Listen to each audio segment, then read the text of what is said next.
잘 사는 것만 얘기하는데 잘 죽는 것도 믿음입니다. 그래서 항상 신앙은 시작도 중요하지만 끝도 중요합니다. 중도에 무너지는 경우가 있는데, 그래서 영화를 보면 해피엔딩으로 끝나는 경우, 그런 영화가 참 많습니다. 여운이 많이 남거든요. 끝장면이. 믿음으로 사는 것도 못지않게 굉장히 중요한 거는 사는 것 이상으로 죽는 것도 중요하다는 겁니다. 근데 중요한 것은 믿음으로 이 땅을 살아야 믿음으로 죽을 수 있습니다. 이 사람들은 다 믿음을 따라 죽었으며, 오늘 13절 그렇게 표현합니다. 믿음을 따라 죽었다는 게 보지 못했지만 믿음은 바라는 것들의 실상입니다. 보지 못했지만 환영하고 그 길을 살아갑니다. 그러니까 죽음 언제든지 어디서든지 일어날 수 있는 실제입니다. 요즘 우리가 비 때문에 베이징 같은 데 보니까요, 뭐 어마어마한 비가 내렸더라고요.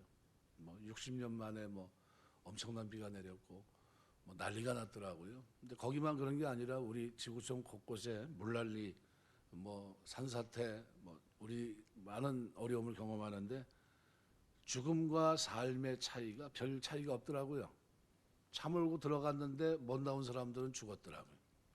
그 잠깐 사이에 그냥 문 열고 나온 사람들은 살고, 이게 아주 우리가 그 짧은 간격 속에 있습니다.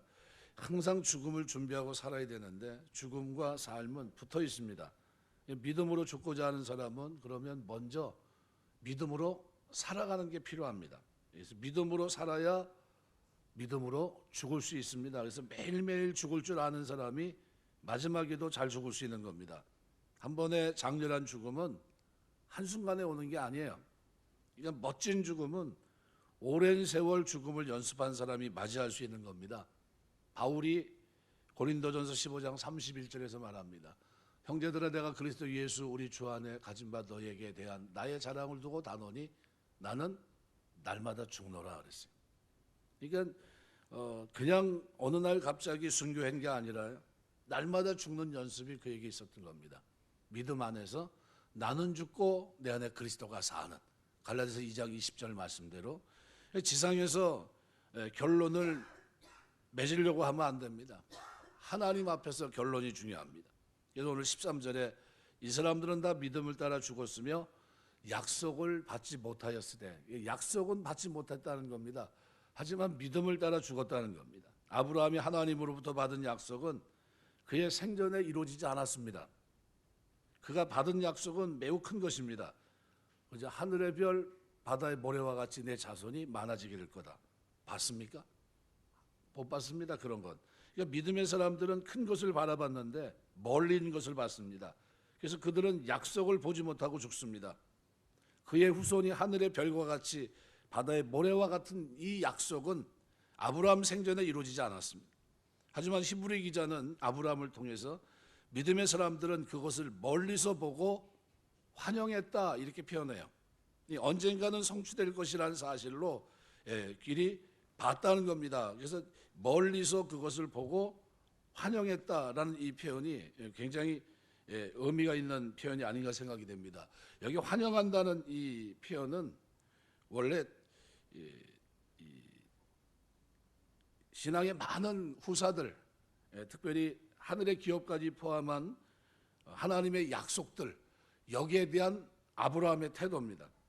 먼 훗날이지만 약속된 상급을 받으려고 하는 이 기대 속에서 하나님 앞에 나아갔다는 거예요. 그러니까 그분이 약속하신 그 유업을 이 세상에서 찾지 않았고 멀리 있고 또 눈에 보이지 않음에도 가까이에 있어서 손으로 잡을 수 있기라도 한 것처럼 믿음으로 그 약속을 받아들였다는 거예요. 그러니까 여기 환영했다는 말은 과거 분사로 되어 있습니다. 그러니까 이 단어가 사람과 사물에 대한 애호 또는 환영, 존경, 사랑의 의미를 나타냅니다. 나중에는 이 단어가 왕에게 경의를 표하고자 만세를 불러 환호할 때 공식적인 방문에 대해서 뭐뭐에게 문화를 드리고 경의를 표할 때 이렇게 썼던 단어가 환영이라는 단어입니다. 그러니까 멀리서 보고 이것을 어떻게 해요?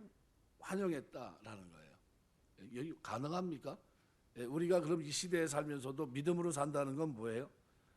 천국에서의 삶을 멀리서 보고 환영하는 겁니다. 보지 못했지만, 그런 장면을 전혀 경험해 보지 못했지만 그것이 이루어질 줄 확신하고 환영하면서 마치 왕의 행차를 환영하듯이 그 말의 약속을 환영하고 받아들였다, 이 얘기입니다. 그러니까 이게 아브라함이에요. 언젠가는 성취될 것이라는 사실을 미리 봤다는 거예요. 그래서 그들은 믿음의 길을 걸어갑니다. 하나님의 약속이 이루어질 것으로 봤기 때문에 미래에 이루어질 완성을 그가 본 겁니다. 우리가 내가 모든 걸 할 수 있다고 생각할 때가 많은데 그렇지 않습니다. 자기가 본 비전은 누군가 이어가게 되어 있고 계속 이어지다 보면 하나님의 비전은 성취돼 갑니다. 진정한 비전은 내 비전이 아니라 하나님의 비전이에요. 그러니까 하나님의 비전이 이루어져야 모든 것이 지속됩니다. 영원히 지속돼요. 어느 순간 내가 하나님의 비전에 쓰임받고, 그리고 내가 그 비전이 끝나게 되면 또 다른 사람이 하나님의 손에 비전에 쓰임받고, 그러면서 이루어지는 과정에서 하나님의 나라가 완성돼 갑니다. 믿음의 선진들이 본 것은, 그래서 미리 약속을 따라, 그죠? 멀리서 환영하고 그 길을 걸어갔던 겁니다. 히브리 11장에 보면 우리를 믿음으로 천국에 이르게 하는데, 오늘 관심 있게 보시면 본향이라고 하는 단어가 많이 나옵니다. 더 나은 본향을 사모하니 곧 하늘에 있는 것이라. 믿음의 결국 승리의 목표가 어디입니까? 하나님의 나라예요. 그러니까 11장은 우리의 시각을 바꿔줍니다. 믿음은 바라는 것들의 실상입니다. 믿음의 삶이란 보이지 않는 것을 바라보는 거예요. 그러니까 믿음의 선진들은 동일하게 바로 천국을 바라봤다는 겁니다. 하나님의 나라. 예수님의 제자들이 예수님을 따르면서 3년간 많은 기적을 경험했고요. 이런 사실을 성경 기자는 뭐라 합니까? 많은 기적을 일으켜서 이게 지면에 다 쓸 수 없고 추려서 썼다는 거죠.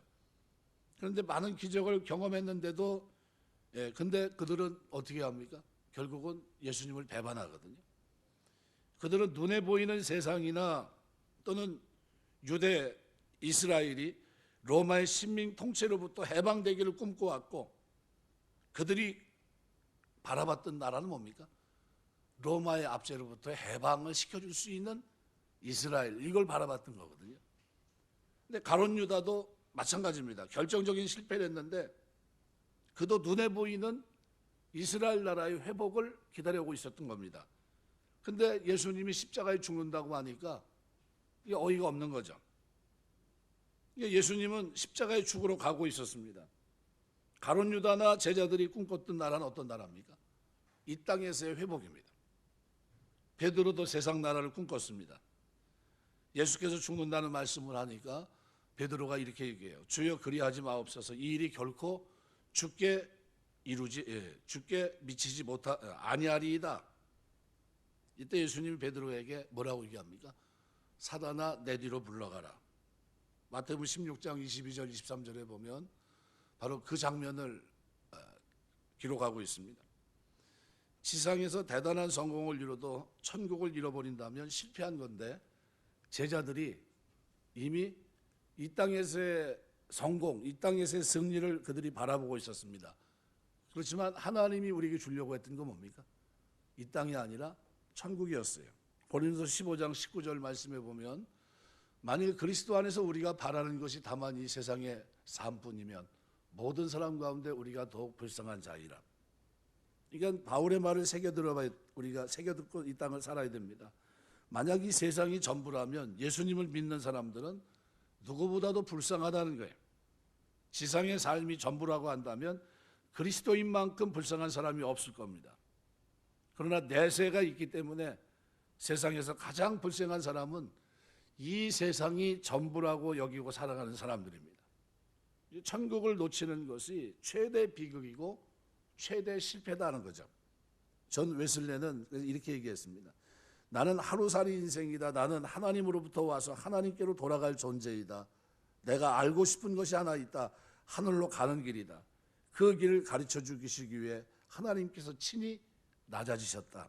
이렇게 말합니다.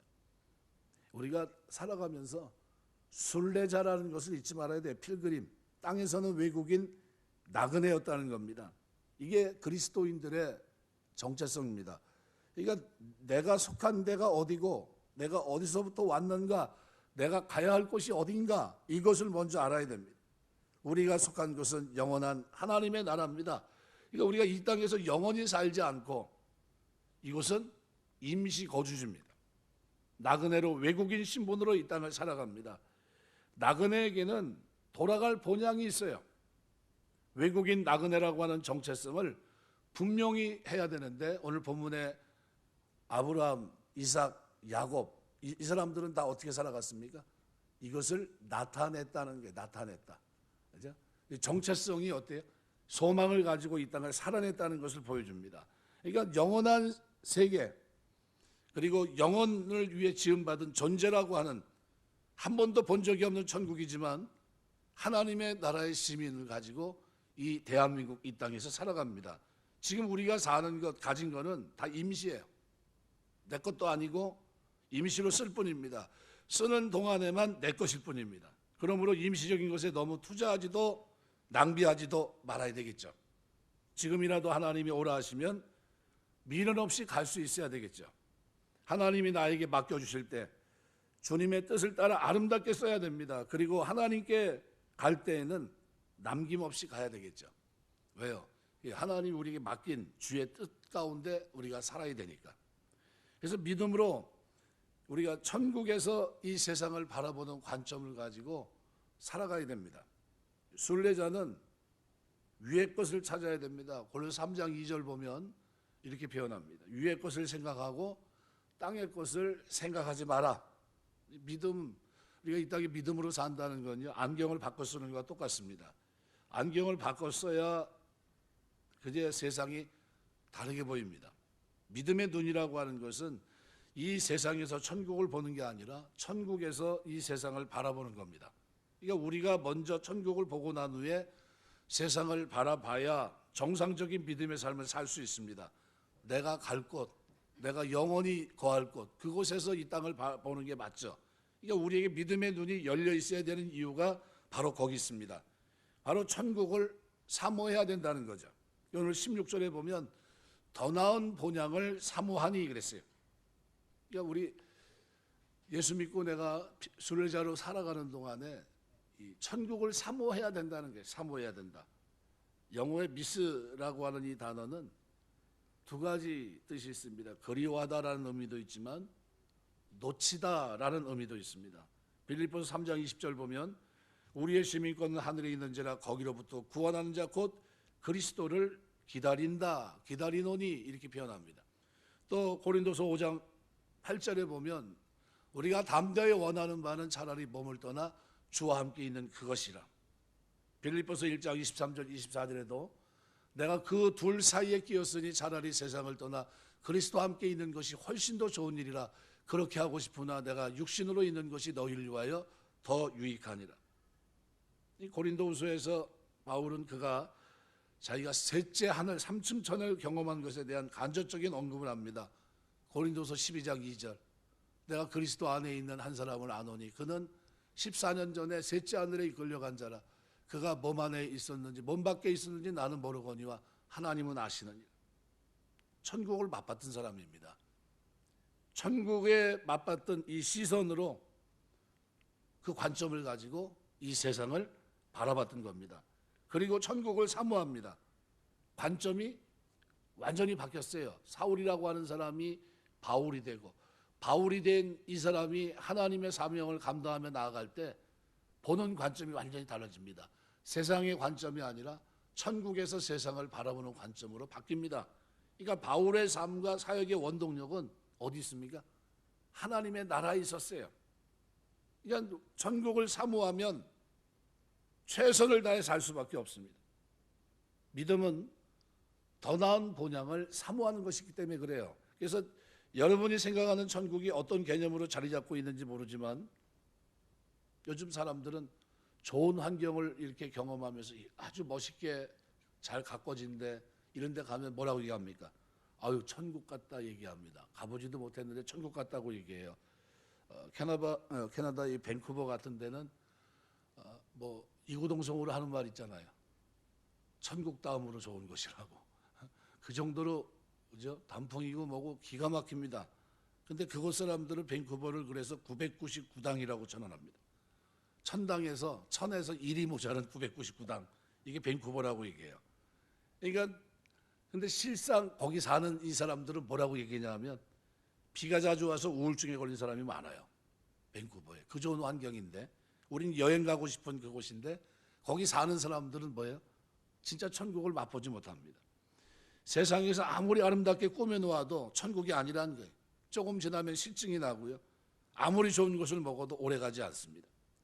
세상이 주는 행복, 만족, 이것은 유통기간이 짧아요. 세상은 천국이 아니기 때문에 그렇습니다. 그러므로 세월이 흐르면 흐를수록 우리 눈에 점점 선명하게 다가오는 게 있어야 되는데 그게 뭐냐 하면 천국입니다. 믿음은 바라는 것들의 실상이요 보이지 않는 것들의 증거입니다. 멀리서 보던 것들이 우리 앞에 점점 가까이 다가오고 있는 것을 볼 수 있어야 된다는 거죠. 오랫동안 돈을 모아 자신의 집을 장만하고 이사갈 날이 다가올 때 사람들은 들떠서 잠을 못 이룹니다. 이사될 날을 기다립니다. 그 집에 살 것을 생각하며 설렙니다. 이사할 날이 다가올수록 지금 살고 있는 집에 대한 미련을 버리게 되죠. 고린도서 5장 1절 보면 이렇게 말, 만일 땅에 있는 우리 장막집이 무너지면 하나님께서 지으신 집 곧 손으로 지은 것이 아니요 하늘에 있는 영원한 집이 우리에게 있는 줄을 알 것이다. 장막집이 무너지는 것은 우리 몸이 무너지는 걸 말합니다. 보이는 것은 잠깐입니다. 초대교회 그리스도인들은 고난의 삶을 살았어요. 그들에게 미래의 천국은 절실한 것이었습니다. 요즘 우리는 아주 좋은 환경에서 아쉬움 없이 삶을 살아갑니다. 세상이 너무 좋아졌죠. 특별히 우리나라 같은 경우는 IT 강국이라 그런지 더합니다. 그런데 세상이 아무리 좋아도 천국에 대한 감각이 떨어져서는 안 됩니다. 바울은 서신서에서 자신이 천국에 대한 비전을 잊지 않고 있다는 것을 말합니다. 그러니까 천국에 대한 이 비전은 그의 삶을 움직이는 원동력으로 자리하고 있었다는 겁니다. 그래서 평신도 신학자 가운데 C.S. 루이스는 이런 얘기를 합니다. 만일 당신이 교회사를 읽는다면 현세를 위해 가장 힘쓴 사람들이야말로 내 세대에 가장 진지하게 생각한 사람이었다는 것을 확인하게 될 것이다. 이렇게 얘기했어요. 이 땅에서 가장 진지하게 살아간 사람들은 어떤 사람입니까? 천국에 대한 소망을 가지고 산 사람이라는 거예요. 그 믿음을 가지고. 그러니까 내 세대에 진지하게 생각한 사람들은 현재를 가장 성실하고 하나님 말씀 앞에서 온전하게 살아가려고 했습니다. 천국을 생각한 사람은 이 땅에서 최선의 삶을 살 수밖에 없습니다. 천국을 기대하는 사람은 그래서 현실의 삶이 다를 수밖에 없습니다. 오늘 16절 말씀해 보시면 그래서 11장 16절에 이렇게 말합니다. 그들이 이제는 더 나은 본향을 사모하니 곧 하늘에 있는 것이라. 이러므로 하나님이 그들의 하나님이라 일컬음을 받으심을 부끄러워 아니하시고 그들을 위한 한 성을 예비하셨다. 네. 출애굽기 3장 6절 보면 이렇게 또 이르시되 나는 내 조상의 하나님이니 아브라함의 하나님, 이삭의 하나님, 야곱의 하나님이니라. 모세가 하나님 배웠기를 두려워하여 얼굴을 가렸다 나오는데요. 하나님이 누구를요? 이 족장들 아브라함 믿음으로 살아간 그들을 어떻게 해요? 자랑스럽게 여기고 그 이름을 불러냅니다. 나는 내 조상의 하나님 아브라함, 이삭, 야곱의 하나님이니라. 뭐예요? 자신 있게 얘기하는 겁니다. 하나님이 자신을 소개할 때 우리 족장들의 이름을 거명했다는 것은 그야말로 영광입니다. 믿음으로 사는 사람의 영광이 여기 있는 겁니다. 하나님은 우리의 믿음으로 살아가려고 애쓰는 것을 기억하십니다. 보지 못했지만 그것이 이루어질 것을 믿고 이 땅에서 나그네와 외국인으로 살아간 그 삶을 하늘에 대한 소망을 가지고 산 것을 잊지 않습니다.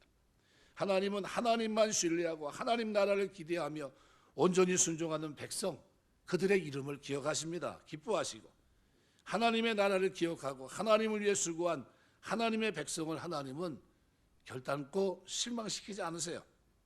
그들을 기억하시고 자랑스럽게 여기고 그들의 하나님이라는 사실을 숨기지 않습니다. 그러니까 우리가 믿음으로 살면 하나님께서 우리를 자랑스럽게 여길 뿐만 아니라 우리를 위해서 한 성을 예비한 그 성을 준비해 놓으십니다. 우리는 아직 세상에 있습니다. 그러나 믿음으로 살다가 믿음으로 죽는 자들에 주어지는 위대한 선물은 우리의 상상을 초월할 겁니다. 그래서 바울이 로마서 8장에서 얘기한 게 그거예요. 생각건대 현재 고난은 장차 우리에게 나타날 영광과 좋게 비교할 수 없다는 거예요. 비교가 안 된다는 거예요. 그 하나님이 믿음으로 살아간 자들을 위해 예비한 그 성을 예비했는데 그거는 상상 초월이라는 거죠. 그것을 잘 설명해 놓은 게 뭡니까? 요한계시록입니다. 천국은 온갖 좋은 것으로 충만하고 그 좋은 것들을 영원히 누리는 곳입니다. 무엇보다 악이 더 이상 침범할 수 없는 하나님 아버지의 집입니다. 만물을 새롭게 하시고 영원토록 주님과 함께 왕노릇하는 곳, 이것이 바로 천국입니다. 그래서 하나님의 백성은요, 이 땅에서 별 볼 일 없는 것 같이 보이지만요, 끝이 무진장 좋습니다. 해피엔딩이에요. 시편 16편 11절 말씀대로 주께서 생명길을 내게 보이시리니 주의 앞에는 충만한 기쁨이 있고 주의 오른손에는 영원한 즐거움이 있나이다. 오른쪽에는 하나님과의 관계 회복을 의미합니다. 하나님 아버지인 것을 온전히 상속받는 것을 의미합니다. 하나님과의 관계 회복을 통해 하나님이 가지신 모든 것을 함께 누리는 곳, 그것이 천국이에요. 그러니까 믿음의 눈으로 새로운 관점을 가져야 됩니다. C.S. 루이스는 세상을 그림자라고 그랬습니다. 세상은 그림자이지 실체가 아니라는 거예요. 그림자가 짙을수록 우리는 천국을 그리워해야 됩니다. 우리는 영혼을 위해 지어진 존재입니다. 눈을 들어 위를 바라보고 다가올 미래를 갈망하고 이 땅을 살아야 됩니다. 마지막 승리하는 그 사람이 진정한 승리자입니다. 믿음으로 살다 믿음으로 죽는 순례자가 돼서 하나님이 우리의 삶에 예비하신 성, 우리의 영원한 본향, 하나님 나라에 들어가는 은혜가 여러분에게 있게 되시길 주의 이름으로 축원합니다. 이 하나님 백성은 이 땅에서의 고난보다도 끝이 좋아요. 네. 뭐 사주팔자 본다고 그러잖아요. 예수 믿는 사람들은요, 이 땅에서 믿음으로 살다가 끝이 좋은 사람들입니다. 네. 여러분, 끝이 기가 막혀요. 하나님 앞에 서는 겁니다. 네. 모든 시험을 이기고 기도로 인내 그 길을 걸어가며 쓰는 거죠. 이게 마지막 승리자, 이 사람이 진정한 승리입니다. 믿음으로 살다 믿음으로 죽는 순례자가 돼서 주님 앞에 씁니다. 어떤 경우에도 억울한 일이 없고요, 그들에게는 반드시 천국이 주어질 뿐만 아니라 믿음을 따라 죽었으며 약속을 받지 못했지만 그것이 불행이 아닌 천국이 주어지기 때문에 그들의 삶은 이 땅에서 가장 고귀한 삶입니다. 그래서 오늘 본문을 유심히 보시면요, 여기 외국인과 나그네로 우리가 이 땅을 살아가야 된다는 사실을 보여줍니다. 여기 외국인이란 크세노스라는 원래 이 단어는요, 낯선 사람이나 적을 의미하는 라틴어 호스티스라는 단어에서 쓰인, 거기서 파생된 이런 단어입니다. 그러니까 원시사에서 낯선 사람은 적으로 보게 되고 그를 알지 못하고 친밀하지 않기 때문에 고대 사회에서 크세노스 외국인은요, 종종 법 보호에서 벗어나 있고 본토인들에게 죽임을 당하거나 주술적 관습의 위협으로부터 내쫓기기도 합니다. 이게 나그네예요. 스파르타에서는 크세노스는 야만인 취급을 받았고 피난민을 가리켜 썼던 단어가 외국인이란 단어, 크세노스란 단어예요. 그러니까 믿음의 조상들은 하나님의 약속을 받았음에도 이 땅에 살면서 미천한 크세노스, 외국인으로 살았다는 거예요. 우리가 누굽니까? 바로 믿음으로 살면 이 땅에서 외국인과 나그네가 돼야 됩니다. 창세기 18장 1절에서 8절에 보면 아브라함에 대한 기록이 있고요, 19장에도 마찬가지고요, 사무엘하 12장 4절에도 마찬가지고, 욥기 32절에도 마찬가지고, 우리는 이 땅에서 외국인으로 살아갑니다. 또 나그네입니다. 파레피데모스라는 말은 이국 땅에서 나그네 외인으로 짧은 기간 동안 체류하는 사람을 의미합니다. 그러니까 나그네로 어떤 곳에 머물러 있다는 뜻이에요. 여기에서 유래된 단어거든요. 그러니까 믿음의 조상들이 이 땅에서 나그네처럼 살았다고 하는 것은 우리에게 시사하는 바가 있습니다. 우리가 진짜 하나님의 부름받은 성도라고 한다면, 하나님의 유업을 소망하고 있다면 이 세상이 잠시 여행을 나와 머물고 있는 곳으로 여기며 살아야 된다는 거예요. 우리에게는 영원한 본향이 있고 이 세상에서의 삶은 단지 짧은 순례 과정에 지나지 않을 뿐입니다. 이 나그네 길을 가는 동안 하나님의 약속의 말씀을 붙들고 믿음 안에서 최종 목적지를 향해 흔들림 없이 나가야 돼요. 그래서 오늘 이 모습을 읽은 말씀 14절에서는 이렇게 말합니다. 그들이 이같이 말하는 것은 자기들이 본향 찾는 자임을 나타냅니다. 본향이란 말은요, 바울이 시민권은 하늘에 있다고 얘기했는데 자기가 태어난 곳, 이게 본향입니다. 파트리스. 그러니까 우리가 힘써 추구할 것은 하나님께서 우리에게 약속으로 주신 그 하나님의 나라라는 거예요. 본향 찾는다고 하는 것이, 찾는 자는 이 단어가 계속해서 찾는 현재 시제로 되어 있습니다. 그들은 이 땅에 살면서 외국인과 나그네로 본향 찾는 것을 계속해서 나타내며 살았다는 거예요. 많은 사람들이 고향을 찾습니다. 그죠? 뿌리를 찾는 일을 중요시하는데, 성도는 집요하게 어떻게 해요? 하나님의 나라, 하늘의 나라를 찾는 사람들이라는 거예요. 나그네로, 외국인으로 살면서 이것을 어떻게 해요? 나타냈다는 겁니다. 그러니까 이 단어는 말 그대로 엠파네스라는 이 단어는요, 다른 사람 눈으로 확인할 수 있도록 분명하게 드러나 보이는 걸 말합니다. 저 사람은 왜 저렇게 살지? 저 사람은 왜 이렇게 외국인 나그네처럼 살지? 라는 거예요. 본향 찾는 것을 나타내며 살았다는 거예요, 그들은. 그러니까 거기서 현재 시대 복수형으로 되어 있는데요. 그래서 킴 제임스 버전은 명백히 선언하고 있다 번역해 놓고, NASB 번역은 명확하게 하다, 공동 번역은 분명히 드러내는 것입니다, 이렇게 번역해 놨어요. 그러니까 이게 뭐냐면, 믿음의 족장들은 땅에서 마치 외국인과 나그네처럼 살아가는 삶, 입술의 고백을 통해서도 주변 사람들에게 자신들은 고향이 따로 있고 그 고향을 찾아가는 삶을 산다는 사실을 분명하게 드러냈다는 거예요.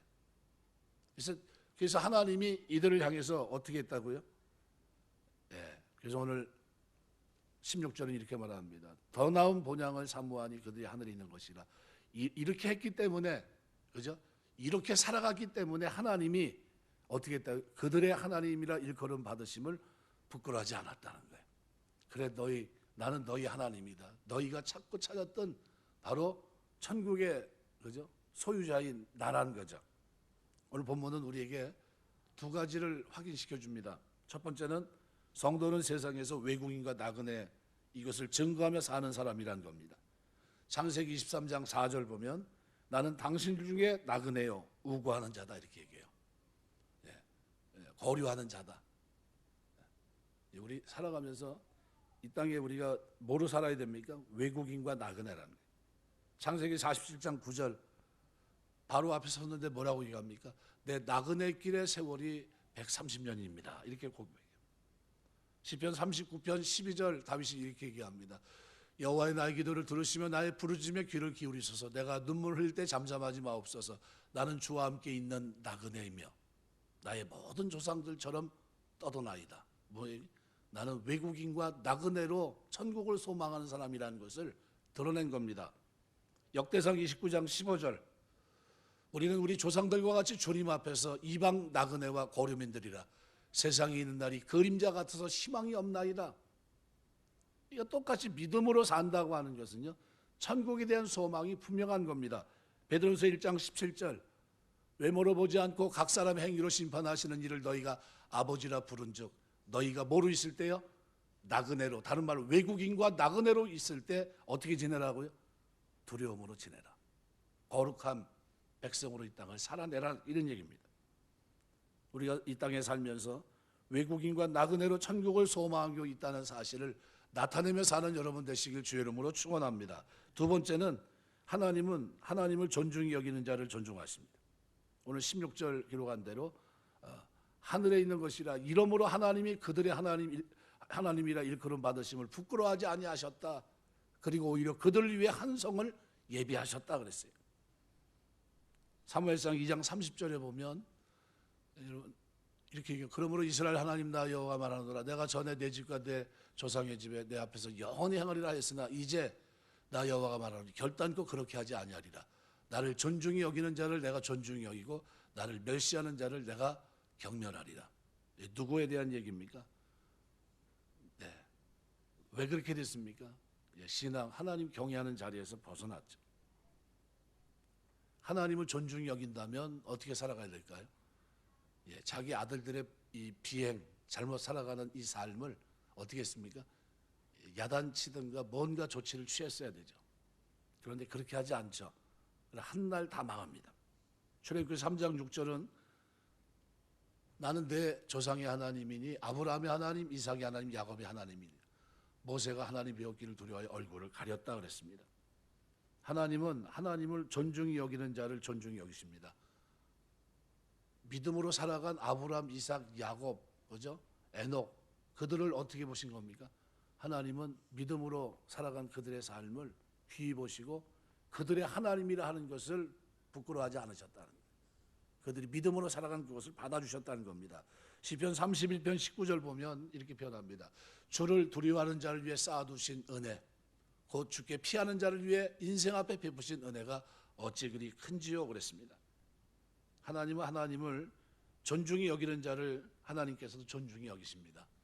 우리가 천국에 대한 분명한 입장을 가지고 살아갈 때 하나님은 그 믿음을 보시고 기뻐하시는 거예요. 사도행전 10장 35절 각 나라 중 하나님을 경외하며 의를 행하는 사람은 하나님이 받으시는 줄 깨달았도다 그랬습니다. 말씀했겠습니다. 오늘 히브리서 11장에 기록되어 있는 아브라함, 이삭, 야곱, 사라, 그죠? 이들의 삶을 성경은 뭐라고 조명합니까? 믿음의 삶으로 조명합니다. 하나님을 기쁘시게 한 자로 살아갔다는 겁니다. 어떻게 살아갔습니까?